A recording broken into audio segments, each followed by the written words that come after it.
Why these 20 chocolates were banned from British shops. Could you imagine opening a cupboard? Not for sugar or tea, but for a memory of a beautiful dark chocolate. The kind of chocolate that melts in your mouth. In memories and thoughts of your childhood, you hear the distinct, crinkly sound of a wrapper that hasn't existed for decades. But it's not the smell of chocolate that hits you. It's the echo of a controversy. We all remember the Texan bar, the secret bar, the Cadbury Spira. These were the kings and queens of the sweet shop. They were our childhood.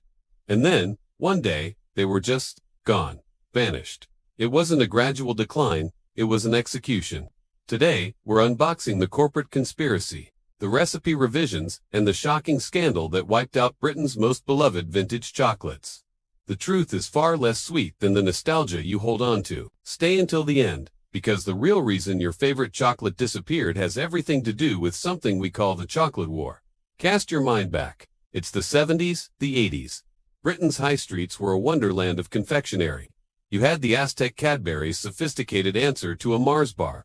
A perfect blend of nougatine and caramel, all dressed up in a dark purple foil. Then came the Fuse, a chocolate bar so popular it sold 40 million in its first week. It was a chaotic, delicious mix of nuts, biscuit, and fudge. And there was the old Jamaica bar, a grown-up treat with its rum and raisin swagger. This wasn't just candy, this was cultural currency. What you chose said everything about you. The shelves were bursting with creativity and distinct, bold flavors. But behind the colorful wrappers and the sweet, milky taste of British chocolate, a silent battle was brewing. The trouble started not with a new flavor, but with a new ingredient.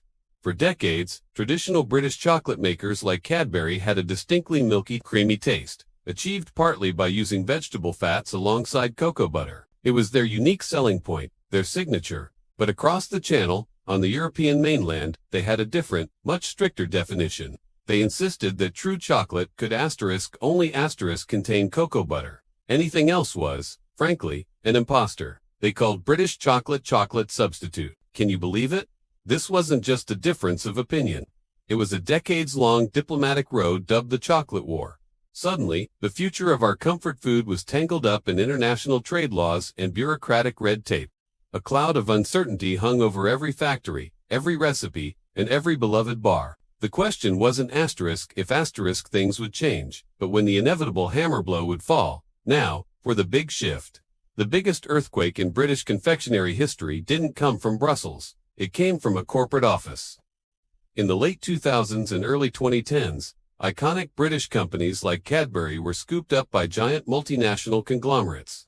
This is where the story gets really bitter. Once a company is acquired, the first thing the new owners do is look for efficiencies. That's corporate speak for cutting costs, and the easiest way to save millions. By tinkering with the ingredients, they started replacing more expensive, traditional ingredients like the rich cocoa butter and the high-quality milk with cheaper alternatives like palm oil and different milk solids. The companies vehemently denied a change in recipe, but customers, their taste buds, the ultimate truth-tellers, knew instantly. The chocolate didn't taste the same. It was waxy. It lacked that unique, creamy melt. It was an outright betrayal. The backlash was instant and furious. Customers didn't just notice a subtle change. They felt cheated. They took to early social media and forums, their nostalgia weaponized into mass complaints. But the corporate behemoths had a strategy for dealing with beloved, but slightly more expensive or complex to make bars that didn't fit the new cost-cutting model. They simply discontinued them. Poof, gone. No goodbye, just an empty space on the shelf. The Wispa, mint, a fan favorite, vanished. The complicated secret bar, with its delicate chocolate shell, was deemed too costly to produce on the new industrial scale. The Texan bar's long, chewy center must have just been too much effort. It was a mass extinction event, and the consumer was powerless to stop it. They were sacrificing the unique, the complex, and the nostalgic to standardize and maximize profit. The fallout wasn't just about lost treats. It was about the loss of a piece of British identity. The sense of collective betrayal has led to a bizarre, thriving nostalgia economy. Suddenly, those long-forgotten bars became mythical. There are now entire online communities dedicated to resurrecting lost sweets. Petitions for the return of the Aztec or the Spira up thousands of signatures. Occasionally, a company will throw us a bone, like the limited edition return of the Fuse bar, but it's never quite the same. The taste has been subtly tweaked. The size is smaller. or the recipe feels ... off. It's the ghost of a treat, a cheap imitation that only serves to underscore what was really lost. So why does this whole saga of vanished chocolate bars matter more than just a trip down memory lane? Because it's a perfect, bittersweet lesson in the conflict between nostalgia and globalization.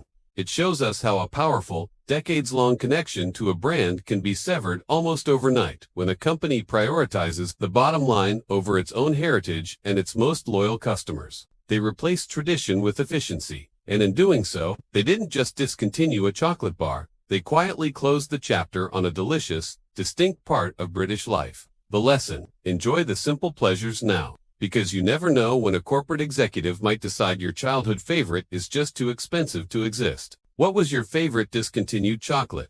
Let me know in the comments below, and maybe, just maybe, if we make enough noise, they might listen. Thanks for watching, and do you and T forget to like and subscribe for more deep dives into the stories behind the things we love.